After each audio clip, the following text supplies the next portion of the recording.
مرحبا بتلاميذنا الأعزاء في دراسة جديدة لدالة عددية. إذا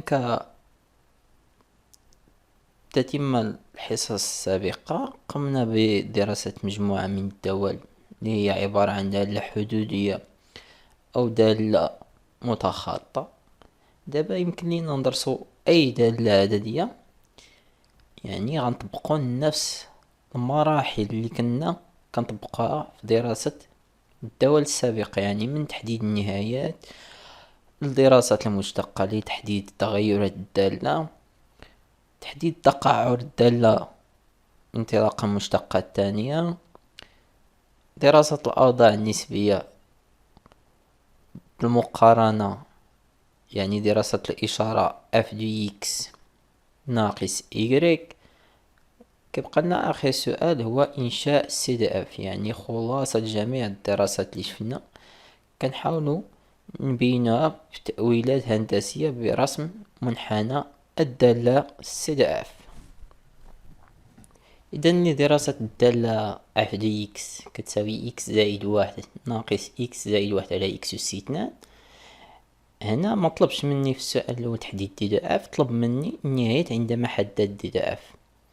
كما قلت لكم اف دي اكس معرفة على المجال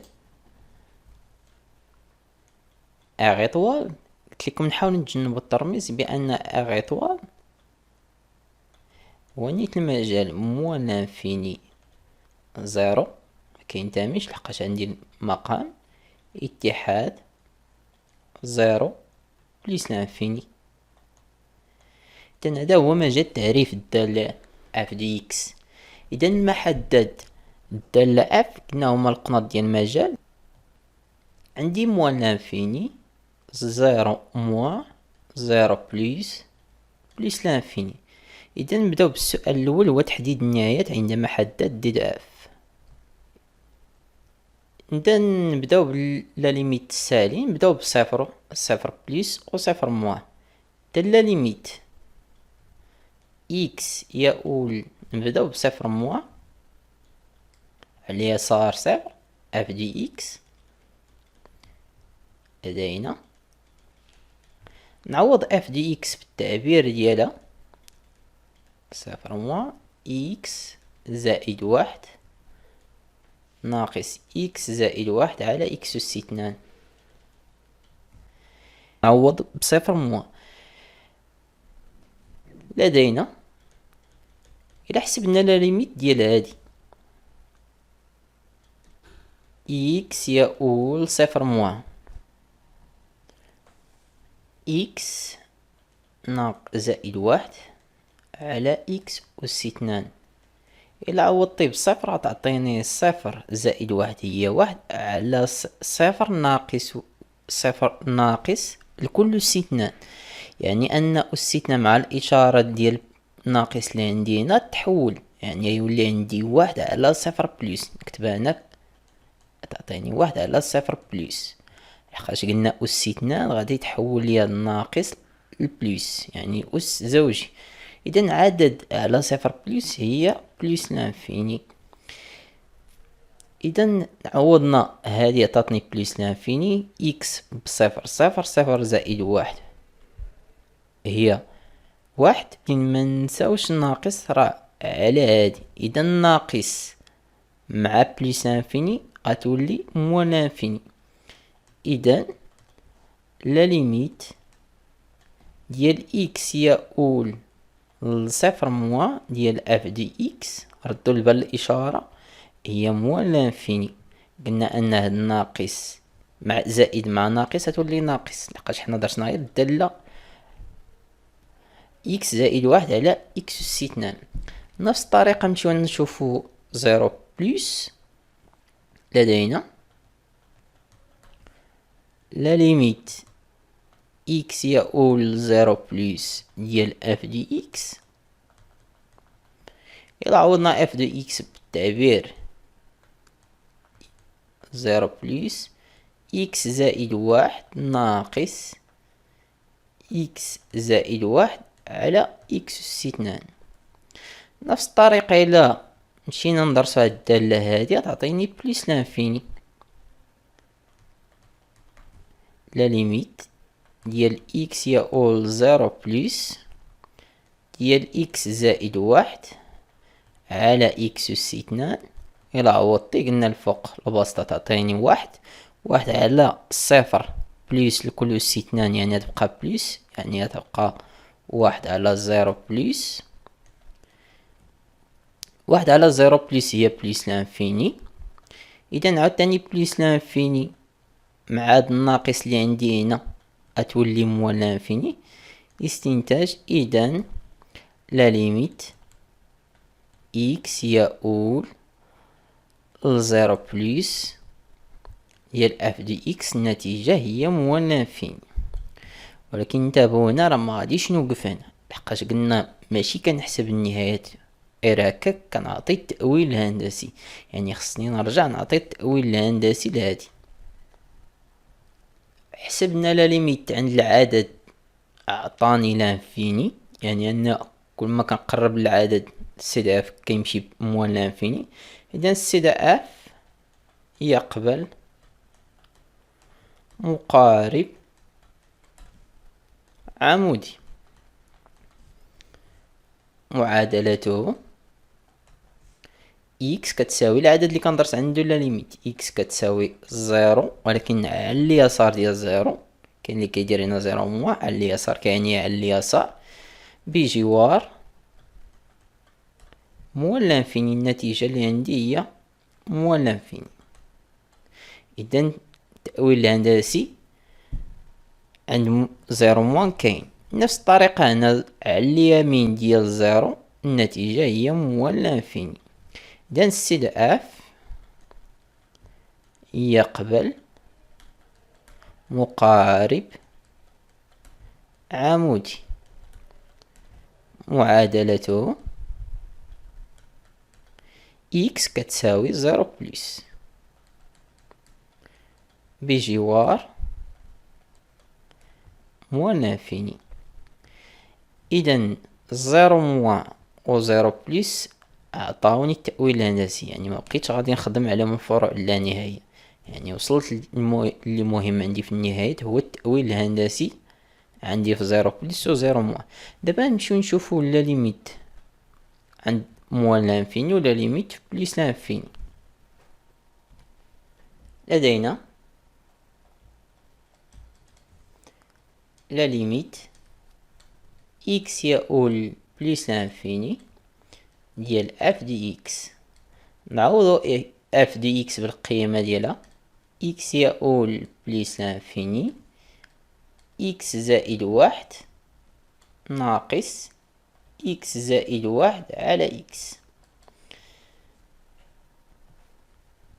بالنسبة لهاد التعبير هذا ما عنديش فيه مشكل، لحقاش النتيجة بليس لانفيني زائد واحد غتعطيني بليس لانفيني. نمشي ندرس لا ليميت ديال هادي ونخلي هاد موا على برا. لدينا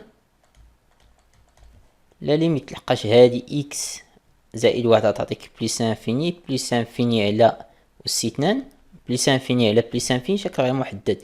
اذا خصني نتخلص من شكل غير محدد. لا ليميت ديال اكس يؤول بليس انفيني ديال اكس زائد واحد على اكس أس 2. هنا كنهضر على دالة حدودية، على دالة حدودية يعني كنخدم أكبر أس اكس زائد واحد. عندي أكبر أس هو اكس في البسط، المقام اكس أس 2 ممكن نختزل بإكس، يعني النتيجة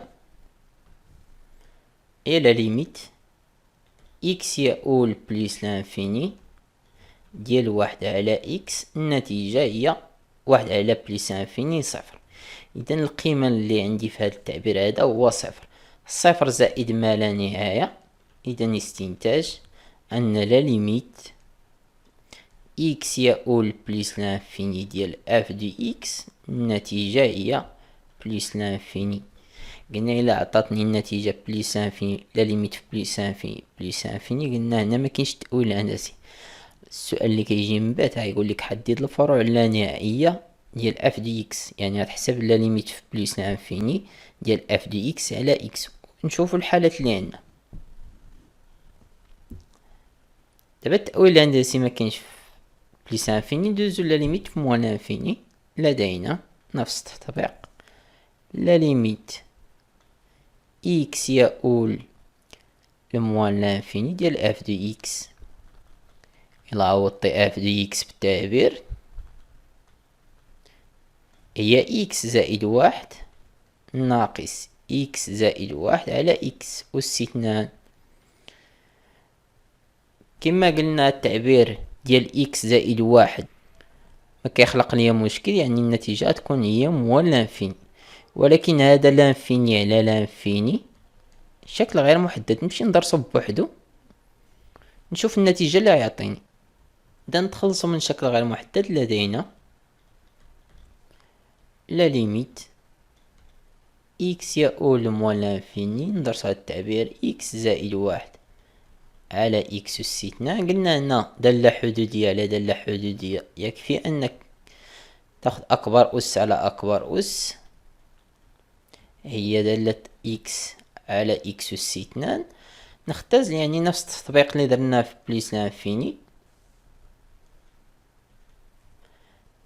النتيجة هي لا ليميت اكس يؤول لموال لانفيني ديال واحد على اكس. اذا نعوض اكس بموال لانفيني واحد على موال لانفيني، النتيجة غتكون صفر. اذا النتيجة اللي عندي في التعبير هو صفر. صفر ناقص ما لا نهاية، اذا النهاية ديال اف دي اكس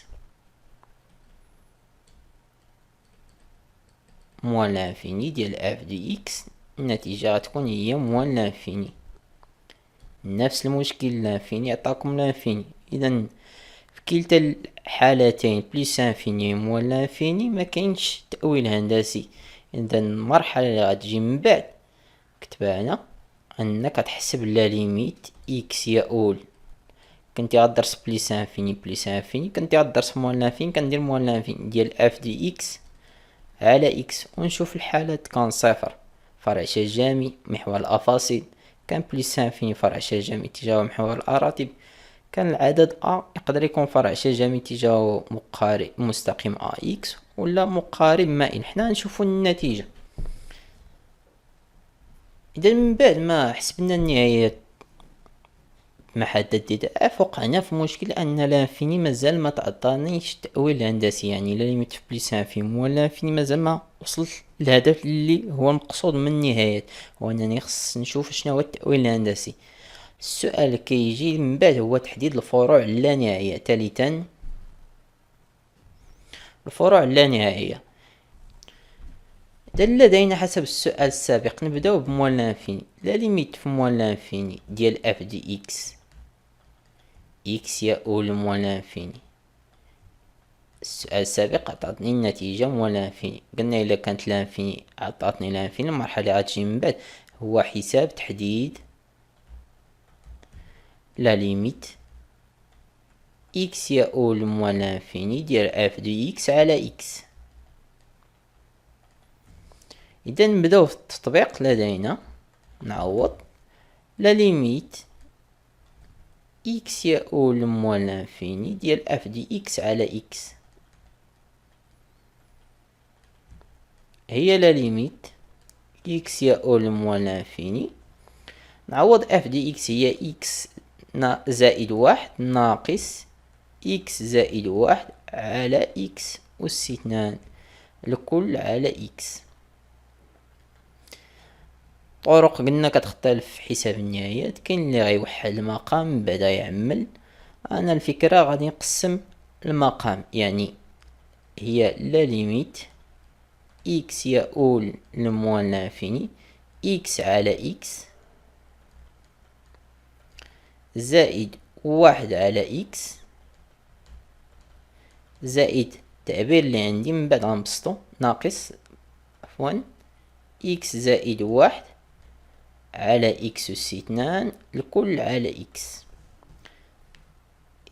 اذا لا ليميت اكس يؤول لموال لانفيني اكس على اكس هو واحد زائد واحد على اكس ناقص هاد المقام هذا يولي جدا إكس أس 2 إكس، يعني إكس زائد واحد على إكس أس 3.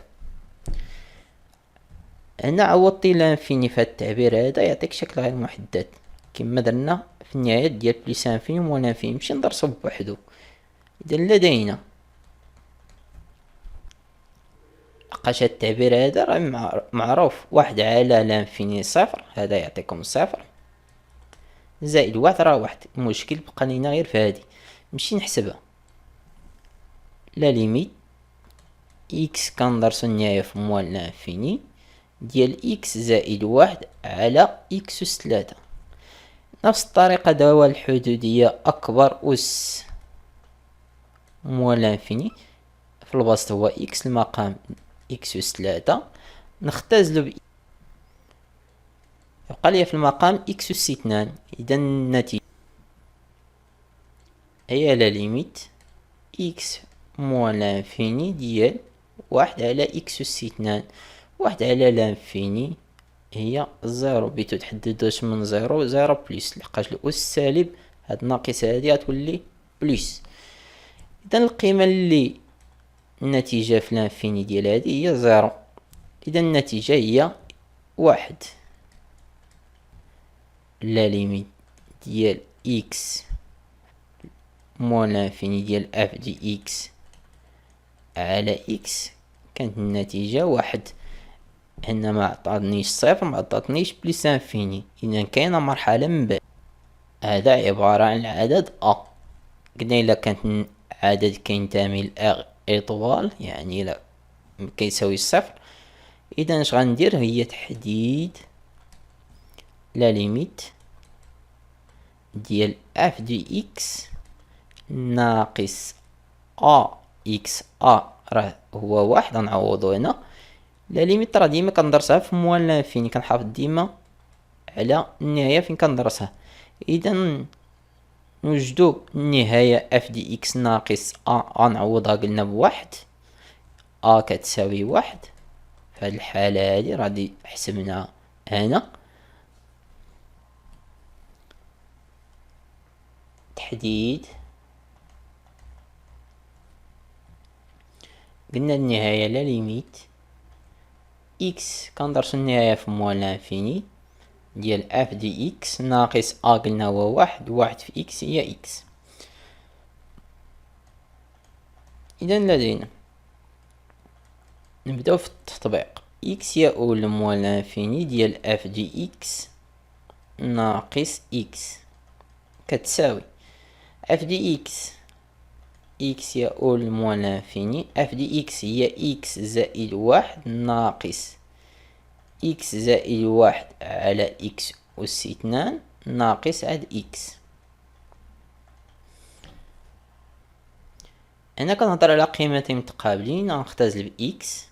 إذا النتيجة اللي تبقى لا ليميت إكس يؤول لموان لانفيني ديال واحد زائد إكس زائد واحد على إكس أس 2 أنا ناقص. التعبير هذا ديجا حسبناه، قلنا بأنه يعطينا الصفر. كتبها هنا لا ليميت إكس يؤول لموان لانفيني إكس زائد واحد على إكس أس 2 كانت النتيجة قلنا هي صفر، إذا القيمة هي واحد. إذا لا ليميت ديال اف دي إكس ناقص إكس النتيجة كانت هي واحد. إذا التأويل الهندسي سي دو اف يقبل مقارب مائل، معادلته قلنا هذا هو بي، أ ديجا حسبناه، إيكغيك كتساوي أ في إكس، أ هي واحد، واحد في إكس واحد زائد بي، بي هو واحد بجوار موان لانفيني. إذا هنا التأويل الهندسي في موان لانفيني حصلت عليه، إذا الدور ديال النهاية وصلت ليه، إذا كاين تأويل هندسي. دابا نمشي نشوف النهاية بلس لانفيني. إذا حسب السؤال السابق لدينا فاش حسبنا لا ليميت إكس يؤول بلس لانفيني ديال اف دي إكس، كانت النتيجة هي بلس لانفيني. قلنا لانفيني عطاتك لانفيني، المرحلة اللي كتجي هو أنك خصك تحسب لا ليميت فروع اللانهائية اف دي إكس على إكس. إذا نبداو في التطبيق. لدينا لا ليميت إكس يؤول بلس لانفيني اف دي إكس على إكس، نفس المراحل اللي طبقنا في موال لانفيني. إذا نعوض اف دي إكس بالتعبير اف دي إكس هي إكس زائد واحد ناقص إكس زائد واحد على إكس أس اثنان الكل على إكس. قلنا هنا الطرق كل واحد كيفاش غيخدم لا ليميت. كاين اللي غيوحد المقام من بعد يختزل. قلنا هنا اللهم نفرق المقام بليس انفيني إكس على إكس زائد واحد على إكس إكس زائد واحد على إكس أس اثنان الكل على إكس. قلنا إكس على إكس النتيجة هي واحد زائد واحد على إكس. قلنا هاد المقام هذا نهبطو للجداء ناقص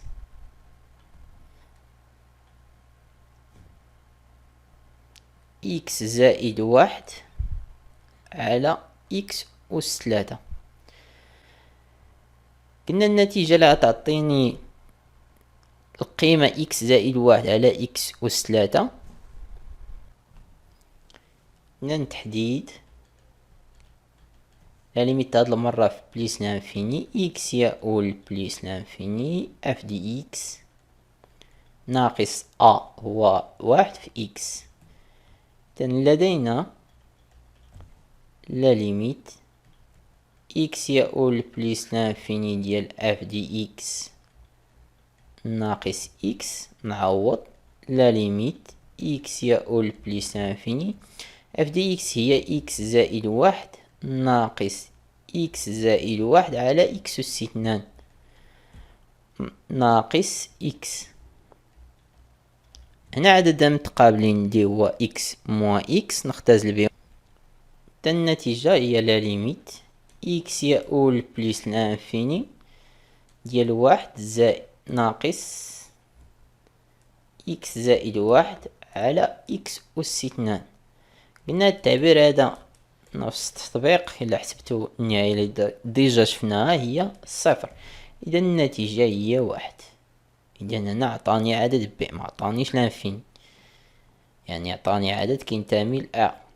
قلنا إلا عطاني عدد كينتمي لأ إذا سد اف كيقبل مقارب مائل معادلته إيكغيك كتساوي أ اللي ديجا هي واحد قيمة ديالو واحد و بي قيمة ديالو واحد ولكن بجوار بليس لانفيني. كندرس النهاية في بليس لانفيني. تكتبو التأويل الهندسي سي دو اف يقبل مقارب مائل معادلته إيكغيك كتساوي أ هو واحد في إكس زائد بي اللي هو واحد بجوار بليس لانفيني. كما كتلاحظوا بليس لانفيني و لانفيني عندهم نفس المقارب يعني مستقيم واحد. دابا سالينا مع التأويلات الهندسية كل ما حد عندها تأويل هندسي ساليت مع النهاية. إذا دابا نمشيو السؤال اللي يجي من بعد هو خصني نحدد الرتابة ديال الدالة، والرتابة ديال الدالة اف كتحدد انطلاقا المشتقة ديال اف. ولكن السؤال اللي مطلوب هو بين أن اف بريم تساوي، يعني خصني غير نبين التعبير. لدينا اف دالة قابلة للاشتقاق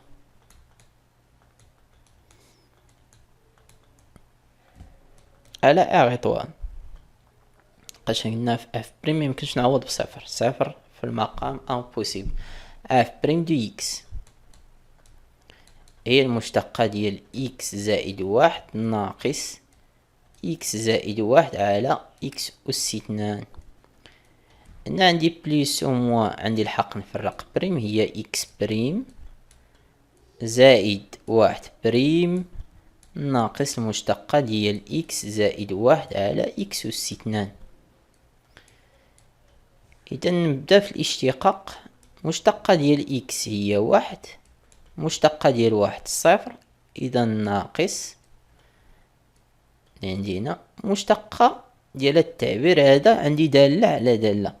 إذا البسط بريم إكس زائد واحد بريم في المقام إكس أس اثنان ناقص إكس زائد واحد في المشتقة ديال المقام إكس أس اثنان بريم الكل على المقام أس اثنان، يعني إكس أس اثنان الكل أس اثنان. دابا نحاول نبسط التعبير ديال اف بريم، هي واحد ناقص المشتقة ديال اكس زائد واحد هي اكس أس اثنان، لحقاش عندي هنا واحد في اكس أس اثنان هي اكس أس اثنان ناقص المشتقة ديال اكس أس اثنان هي جوج اكس عامل اكس زائد واحد الكل على اكس أس اثنان. اكس أس اثنان هي اكس أس أربعة. إذا نحاول نبسطو التعبير المشتقة. إذا كتساوي واحد ناقص نشر البسط هي اكس أس اثنان ناقص جوج اكس أس اثنان ناقص جوج اكس على اكس أس أربعة تساوي واحد ناقص اكس أس اثنان ناقص جوج اكس هي ناقص اكس أس اثنان ناقص جوج اكس على اكس أس أربعة. نعمل بناقص و اكس، نعمل بناقص اكس هي واحد ناقص اكس تبقى لنا اكس زائد جوج الكل على اكس أس أربعة. نسد القوس. ممكن هنا نختزل ناقص مع هاد الناقص هتولي زائد، تساوي واحد زائد اكس زائد جوج على اكس أس ثلاثة. إذا النتيجة تولي في توحيد المقام، المقام واحد يولي هو اكس أس ثلاثة، واحد في اكس أس ثلاثة هي اكس أس ثلاثة زائد اكس زائد اثنان. ولكن إلا لاحظت معايا المطلوب في السؤال هو أنني نكتب هاد البسط على شكل جداء، يعني أنني لنبين أن إكس أس ثلاثة زائد إكس زائد جوج كتساوي إكس ناقص واحد عامل الإكس أس اثنان ناقص إكس زائد جوج. إذا المطلوب نكتب البسط على شكل جداء حدوديتين، حدودية من الدرجة الأولى وحدودية من الدرجة الثانية. يعني يكفي أنني ننشر هذه،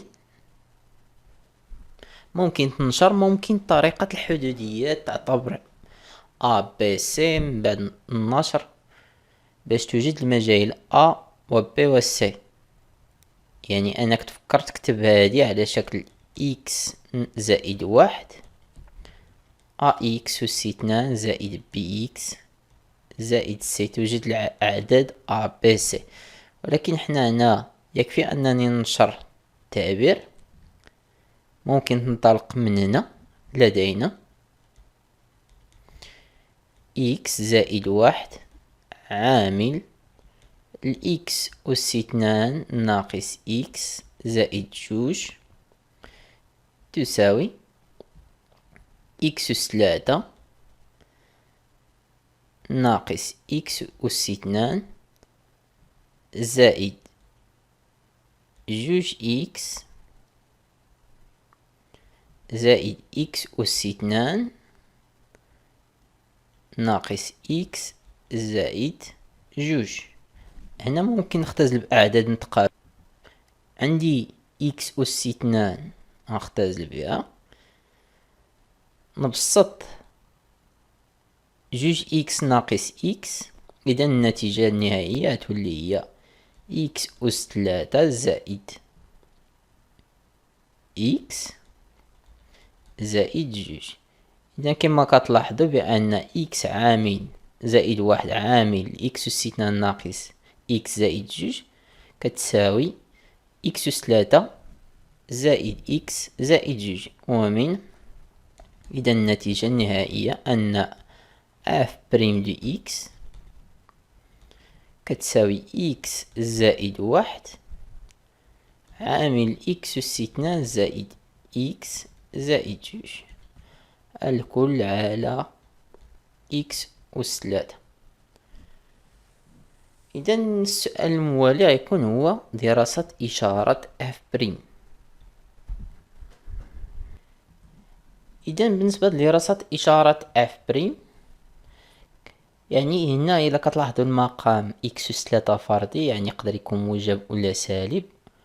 نفس الشيء بالنسبة للبسط، يعني أن الإشارة كترتبط جل التعابير اللي عندي هنا، يعني إكس زائد واحد، إكس أس 2 ناقص إكس زائد جوج، و إكس أس 3. ولكن بالنسبة للحدودية اللي عندي من الدرجة الثانية، تحديد إشارة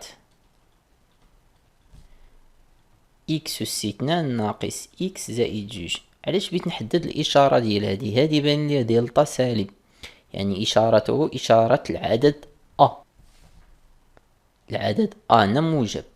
إذا إلا حسبنا دلتا اللي هو بي أس 2 اللي هو واحد ناقص 4 في جوج هي 8، غتعطيكم ناقص 7. إذا الإشارة ديال هاد التعبير إكس أس 2 ناقص إكس زائد جوج غتكون ديما موجبة، يعني نكتب مهما يكون إكس كينتمي لإغ إطوال اللي هو دي دو إف، إكس أس 2 ناقص إكس زائد جوج موجب قطعا، عمرو غينعاد. إذا إلا كان هذا موجب، إلا كان إكس أس 2 موجب يعني التعبير هذا موجب، شكون اللي غيتحكم ليا دابا في الإشارة ديال اف بريم؟ هو داكشي يبقى إكس زائد واحد على إكس أس 3. يعني يكفي ندير تحديد جدول الإشارة ديال إكس زائد واحد على إكس أس 3، يعني يكفي ندير لهم جدول الإشارة، لقاش انطلاقا من الإشارة ديالهم ممكن نحدد إشارة اف بريم. إذا المتغير هو إكس، ناخدو البسط إكس زائد واحد، هنا إكس أس 3، الخانة الأخيرة هي التعبير اللي عندي غندرس الإشارة ديالهم. إذا دالة ممكن الدرس على موال انفيني بليس انفيني، الدالة الأولى غتنعدم في الناقص واحد، الدالة إكس أس 3 غادي تنعدم في الصفر. إذا هنا صفر، هنا كتنعدم. قبل الإشارة نيجاتيف يعني بوزيتيف بوزيتيف، نفس الشيء قبل الجذر سالب موجب، أس 3 فردي يعني نفس التطبيق، قبل الجذر سالب بعد الجذر موجب، إشارة أ عكس إشارة أ.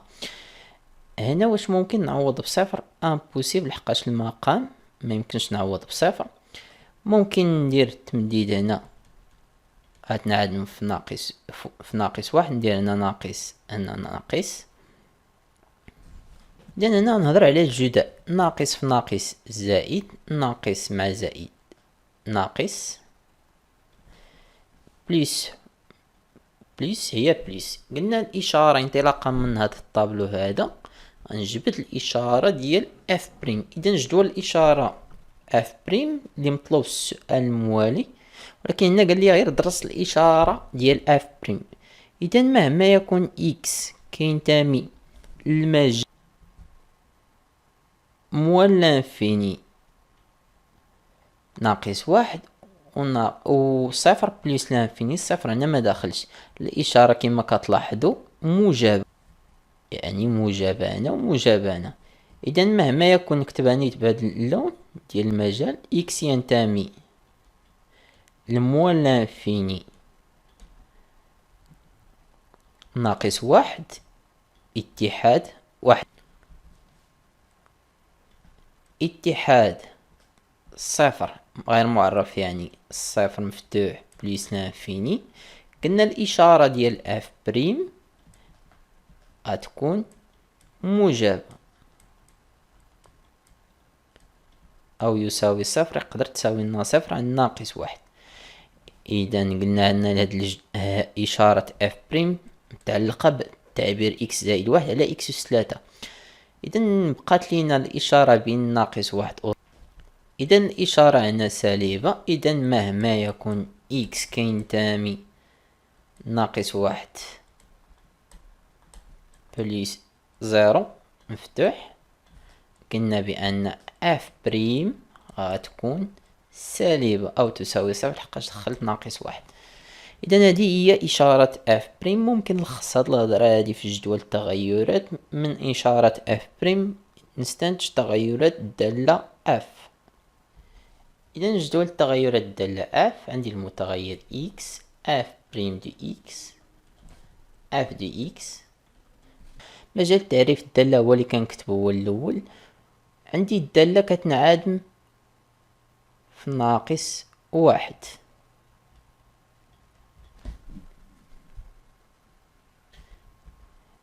ما يمكنش نعوض بالناقص بصفر لحقاش الدالة اف و اف بريم غير معرفتان بصفر. اذا هنا بقى ليا نوضع الاشارات اللي حددنا في السؤال اللي من قبل. قلنا ان اف بريم اشارتها موجبة بين موال لانفيني ناقص واحد او صفر بليس لانفيني، وبين ناقص واحد و صفر الاشارة سالبة.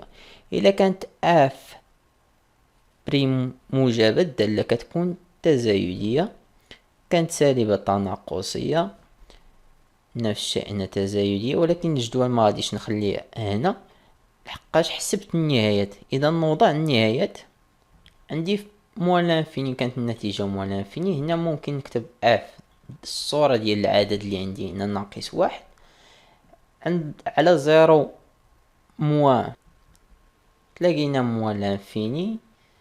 نفس الشيء زيرو بليس موال لانفيني بليس انفيني، النتيجة كانت هي بليس لانفيني. اذا الى جاب الله حسبت النهايات ضروري توضعهم في جدول التغيرات. من بعد ما حددنا اف بريم، اف بريم كتساوي اكس اس 3 زائد اكس زائد جوج على اكس اس 3. اذا نخدم بهذه اللي مبسطة، هي عبارة عن دالة على دالة، نخدم باف على جي. اذا اف سكوند دو اكس دالة على دالة اف على جي هو الوسط بريم اكس اس 3 زائد اكس زائد جوج بريم في المقام ناقص النوبة ديال المقام بريم في الوسط اللي هو اكس اس 3 زائد اكس زائد جوج على المقام أس 2. هنا نحاول نبسط. عندي المشتقة ديال الدالة اللي بين قوسين نسبق بإكس أس 3. المشتقة ديال بين قوسين المشتقة ديال إكس أس 3 هي 3 إكس أس 2. المشتقة ديال إكس هي واحد. المشتقة ديال جوج هي صفر ناقص المشتقة ديال إكس أس 3 هي 3 إكس أس 2 عامل إكس أس 3 زائد إكس زائد جوج. هنا إكس أس أ أس بي هي إكس أس هنا أس 2 نصحوها أس 6. دابا نحاول نبسط البسط. هي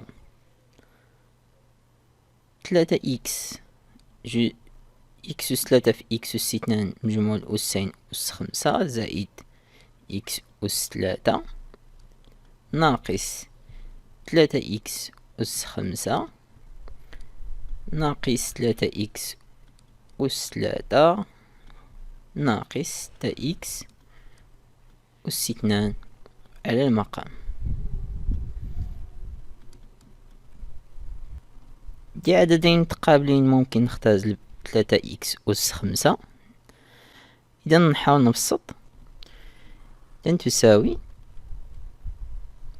x أس 3 ناقص 3x أس 3 هي ناقص 2x أس 3 ناقص 6x أس 2 على x أس 6.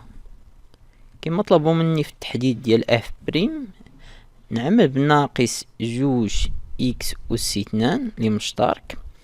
هنا تبقى لي x، عملت بناقصة تبقى زائد 1 زائد 3 عفوا على x أس 6. هنا ممكن نختزل ب x أس 2، تبقى لنا في المقام x أس 4. النتيجة في المقام قلنا x أس 4 ناقص 2 x زائد 3. هنا إلا غنهضر على إشارة اف بريم اللي هو التعبير ناقص 2 عامل x زائد 3 على x أس 4. إذا مهما يكون x كينتمي للديدا اف اللي هو ار إطوال x أس 4 عدد زوجي لأس x أس 4 لأس زوجي، إذا إشارة ديما موجبة. إذا ولات الإشارة ديال اف بريم تعلق لينا بإشارة البسط. إذا إشارة اف سكوند عفوا هي إشارة التعبير اللي بقى ليا، لحقاش قلنا المقام موجب ديما. إذا البسط هو اللي يتحكم ليا في الإشارة ديال اف سكوند هي اكس زائد 3. إذا نمشي ندير جدول الإشارة ديال الدالة ناقص 2 عامل اكس زائد 3. إذا تحديد إشارة ناقص 2 اكس زائد 3. إذا ندير جدول الإشارة، هذه دالة بيناتنا عندنا في ناقص 3. إذا الدالة متغير هو اكس عبارة عن دالة حدودية، كاين كسر كنهضر غير على هادي. إذا قلنا اكس زائد 3، ودابا غندير الدالة ككل زائد 3. هاد الدالة هادي غتنعدم لينا في ناقص. قبل الجذر كندير عكس إشارة أ، عندي موجب هنا غندير ناقص هنا زائد. علاش زدت هاد الجدول؟ ردوا البال هنا ناقص 2، يعني غدير المقابل ديال هاد الإشارات هادي عاوتاني عوضتي بناقص 3 غتنعاد. إذا الإشارة هنا قلنا ناقص مع هاد الناقص ديال الجوج غتولي زائد، زائد مع هاد الناقص غتولي ناقص. إذا ممكن دابا قلنا هاد الجدول هذا هو اللي متحكم ليا في الإشارة ديال اف بريم. إذا جدول إشارة اف بريم نكتبو جدول التقعر.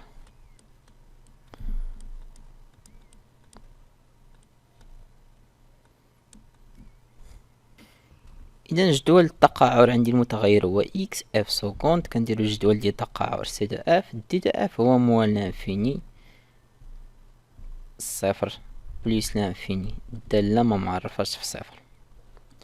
دابا غادي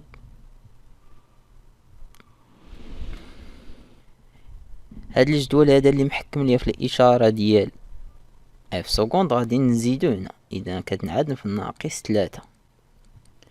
قبل ناقص 3 قلنا الإشارة بوزيتيف، من بعد نيجاتيف نيجاتيف. إذا دابا ممكن قلنا إلا كانت الإشارة موجبة سي دو اف كيكون على هاد الشكل محدد. بالتالي العكس كنمدد الخطين لحقاش الدالة غير معرفة في صفر. نفس الشيء عاوتاني هنا الدالة مقعرة هنا. اذا الى لاحظت معايا بين بليس وموان تغير الشكل ديال السي دي اف، قلنا بيناتهم كنسميه نقطة انعطاف. نكتبها نقطة نون انعطاف، معنديش لي سباس، نكتب هنا نقطة الانعطاف ذات الاحداثيات، نسميها النقطة اللي بغيت، نسميها مثلا ا. إذا لاحظت معايا الأفصول هو ناقص 3، كندير الصورة ديال داك العدد نيت ناقص 3 بالدالة اف اللي عندي. إذا دابا ساليت مع التقعر، طلب مني السؤال الموالي هو الوضع النسبي ديال سي دي اف والمقارب المائي اللي وجدنا إيكغيك كتساوي إكس زائد 1. إذا قبل ما ندوزو الوضع النسبي نديرو التذكير في عمومية حول الدول في الدورة الأولى. كنا كنديرو الوضع النسبي نيت بين دالتين، كنا كنخدمو اف دي اكس موان جي دي اكس. إلا كان كبر من صفر مثلا كتقول بأن اف دي اكس ندي جي دي اكس للطرف الآخر، يعني كنقولو شكون اللي كبير هنا، كتقول اف دي اكس يعني أن في معلم مثلا، يعني أن السي دي اف غيكون هو اللي الفوق هو اللي كبير، كيجي جي دي اكس لتحت سي دي جي. كان العكس الحالة الأولى. الحالة الثانية اف دي اكس ناقص جي دي اكس إلا كان صغر من صفر تكافي في دي اكس أو اللي صغر من جي دي اكس. دابا في هاد الحالة هادي السي دو جي هو اللي غيكون الفوق هو اللي كبير، والسي دو اف غيكون لتحت. إذا من خلال الدراستين يعني كنشوف شكون اللي غيترسم الفوق، هذا هو الوضع النسبي، يعني كنشوف شكون اللي غنرسم فوق الآخر. دابا حنا عندنا واحد الدالة إيكغيك عبارة عن دالة معاداة مستقيم إيكغيك كتساوي إكس زائد 1 اللي هي دالة تآلفية. دابا غندير المقارنة بين السي دو اف، منحنى السي دو اف، وهذا المقارب، هذا مقارب اللي عبارة عن دالة تآلفية، يعني يكفي أنني نعوض إيكغيك جي دي إكس بإيكغيك، يعني غندير الفرق بين سي دو اف دي إكس ناقص إيكغيك نفس الطريقة. يعني بصفة عامة إلا طلب منكم الوضع النسبي بين دالتين بين مستقيم ودالة، يكفي أنك دير الفرق ديالهم والدرس الإشارة ديالهم. نبداو بدراسة الوضع النسبي لدينا. اف دي إكس موان إيكغيك تساوي اف دي إكس هي إكس زائد 1 ناقص إكس زائد 1 على إكس أس 2 ناقص إيكغيك. إيكغيك هو إكس زائد 1. نحيد الأقواس، هي إكس زائد 1 ناقص إكس زائد 1 على إكس أس 2 نشر ناقص ناقص إكس ناقص 1، نختزل بالأعداد المتقابلة إكس و1. إذا النتيجة النهائية أن اف دي إكس ناقص إيكغيك الإشارة ديالها نتحكم فيها الدالة ناقص إكس زائد 1 على إكس أس 2. نفس الطريقة باش كنا كندرسو إشارة اف بريم و اف سكوند، يعني شكون اللي محكم ليا، كنشوف شكون اللي محكم ليا في الإشارة، هاد الناقص نعطيوه على البسط. إذا مهما يكون إكس كينتمي لدي دو اف اللي هو اغ إطوال، المقام أس 2 ديما موجب. إذا إشارة اف دي إكس ناقص إيكغيك هي إشارة ناقص إكس زائد 1، يعني يكفي أنني نحدد جدول الإشارة ديال هاد الدالة هادي.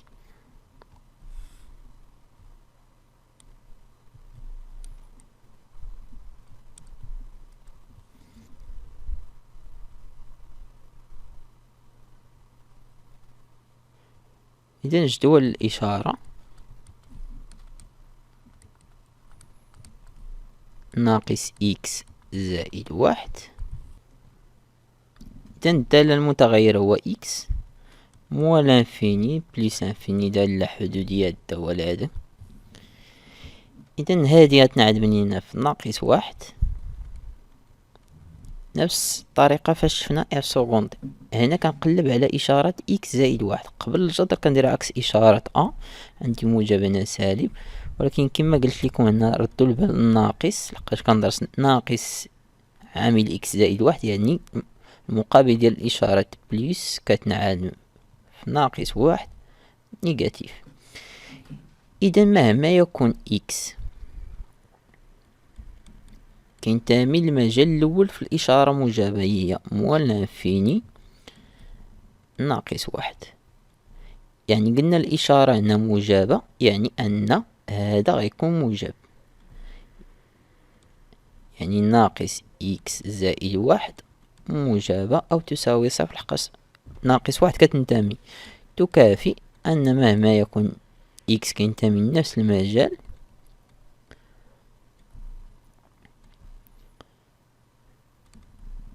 اف دي إكس ناقص إيكغيك غتولي موجبة أو تساوي صفر. إذن الإشارة هنا موجبة. نمشي عاوتاني ندير المجال الآخر، مهما يكون إكس كينتمي للمجال الثاني ناقص واحد بليس لانفيني، الإشارة في هذا المجال سالبة. إذا ناقص إكس زائد واحد بين قوسين قطعا، حقاش هنا واحد ما كينتميش. إذا مهما يكون إكس كينتمي لناقص واحد بليس لانفيني اف دي إكس موان إيكغيك نيجاتيف. إذا ممكن نلخص هاد الهضرة هادي في جدول كتسمى جدول الوضع النسبي. إذا جدول الوضع النسبي المتغير ديما هو إكس. هنا كندير اف دي إكس موان إيكغيك الإشارة ديالها أن الوضع النسبي ل سي دو اف و إيكغيك ودلتا اللي سميناه هو إيكغيك تساوي إكس ناقص زائد واحد. عندنا مجال تعريف الدالة صفر ما كينتميش. قلنا العدد اللي فرق لينا المجال هو ناقص واحد، كتنعاد هنا قبل ناقص واحد على المجال موال لانفيني ناقص واحد. قلنا الإشارة موجبة، يعني موجبة حسب الدراسة اللي درنا هنا سالبة سالبة. إذن هنا على المجال موال لانفيني ناقص واحد قلنا سي دو اف، لحقاش اف دي اكس موان إيكغيك كبر من صفر هنا تكافي أن شكون اللي غيولي كبر؟ اف دي اكس غيولي كبر من إيكغيك عفوا، يعني أن سي دو اف فوق إيكغيك. هنا سي دو اف تحت إيكغيك، هنا نفس الشيء سي دو اف تحت إيكغيك. هنا كنمدد هاد الدوبار بيناتهم اش غيكون، يعني من فوق لتحت، يعني مرة كان لتحت ومرة كان الفوق. يعني في الأول كان مثلا تحت سي دي اف وهذا هو إيكغيك وهذا السي دي اف. يعني كتلاحظوا بأنه فاش تحول من تحت لفوق يعني ضروري يخترق داك المستقيم اللي سميناه هنا دلتا. هنا كتكون نقطة تقاطع.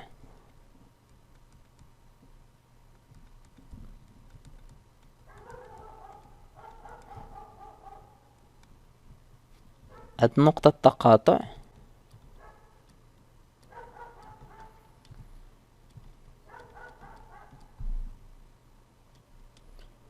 كتكون عندها إحداثية نسميها مثلا بي ناقص واحد اف دو ناقص واحد، يعني كنحدد الإحداثيات ديالها. إذن دابا سالينا مع الأوضاع النسبية، سالينا المقاربات، التقاعر، الرتبة ديال الدالة. دابا نمشيو نمثلو الدالة اف. لأن آخر سؤال رسم منحنى الدالة اف دي اكس. عندي مراحل اللي كنصحكم بها في رسم دالة، هو انك تبدا بالسالب. مثلا النقاط الانعطاف في المقاربات، عندي المقارب الاول هو دلتا، سموه دلتا ايكغيك كتساوي اكس زائد واحد. باش نحدد المقارب يكفي انني مثلا اكس نعطيها صفر، صفر زائد واحد هي واحد، يعني ذات الاحداثية صفر واحد، يعني من نقطتين يمر مستقيم واحد. نعطي مثلا عاوتاني اكس واحد يعطيني جوج، يعني من انطلاقا من هاد جوج النقط ممكن نرسم المستقيم دلتا. اذا من بعد ما رسمنا المستقيم دلتا نشوفو نقطة الانعطاف. عندي نقطة الانعطاف سمينا النقطة ا ذات الاحداثية ناقص ثلاثة. نمشيو نحسبو الصورة ديال اف دو ناقص ثلاثة. اذا تقريبا ناقص 1.77، يعني يكفي انك تحسب الصورة بالدالة اف. نمثلها باللون اخر، يعني ناقص ثلاثة ناقص 1.77. تقريبا نقطة الانعطاف غتكون هنا، نسميها النقطة. ونقطة التقاطع بين السيدة اف و الدلتا غتكون في النقطة سميناها بي ناقص واحد اف دو ناقص واحد. نمشي نحسبها.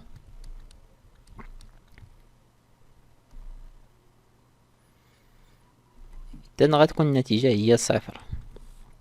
إذا ناقص واحد صفر غتكون هنا. إذا النقطة تقطع ليا، يعني التقاطع بين السيدة اف. قلنا بأن الدالة على المجال مو لانفيني حتى الناقص واحد، السيدة اف غيترسم فوق هاد الدلتا هذا إيكغيك كتساوي إكس زائد واحد. إذا غادي نرسم فوق، يعني من موال لانفيني تا ناقص واحد غيترسم فوق المستقيم دلتا. ولكن ما تنساوش التقعر، عندي التقعر من موال لانفيني حتى ناقص ثلاثة، يعني غيترسم هكا. يعني من موال لانفيني حتى لهاد النقطة ناقص ثلاثة غيترسم على هاد الشكل. يعني خصني نحاول نبين التقعر هنا، لحقاش غيتبع ليا مقارب المائل، لحقاش لا ليميت في موال لانفيني تقبل مقارب مائل. اذا كما كتلاحظوا في هذه النقطة ا حاولت نبين بانه راه كاين تقعر. فاش غنبدا من ا عاوتاني غادي ندير تقعر اخر، يعني العكس اللي هو هذا حتى بي، لحقاش هي نقطة الانعطاف. والدالة غير معرفة عند زيرو على اليسار، يعني تقبل مقارب عمودي. يعني كل ما انا غادي جهة زيرو على اليسار غادي الموال لانفيني. تقبل مقارب عمودي على اليمين ديال صفر. قلنا بأن لا ليميت هنا، لا ليميت زيرو موان ديال اف دي اكس هي موال لانفيني، يعني الصوار خص يمشيو لموال لانفيني. ولا ليميت على زيرو بليس ديال اف دي اكس حتى هي عطاتني موال لانفيني. يعني ان الصور كل ما انا غادي كنقرب الزيرو على اليمين الصور كتمشي موال لانفيني، يعني غنبدا من التحت. كل ما انا غادي بليس لانفيني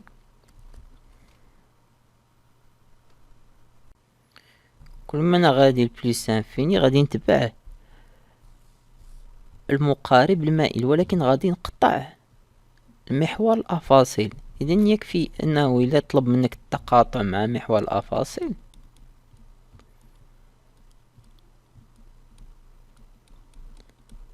قلنا النتيجة خصك تحدد حلول المعادلة اف دي اكس كتساوي صفر، اللي غتلقى اكس هي النقطة الأولى عند بي ناقص واحد، و اكس كتساوي واحد، يعني النقطة الثانية غتكون هنا.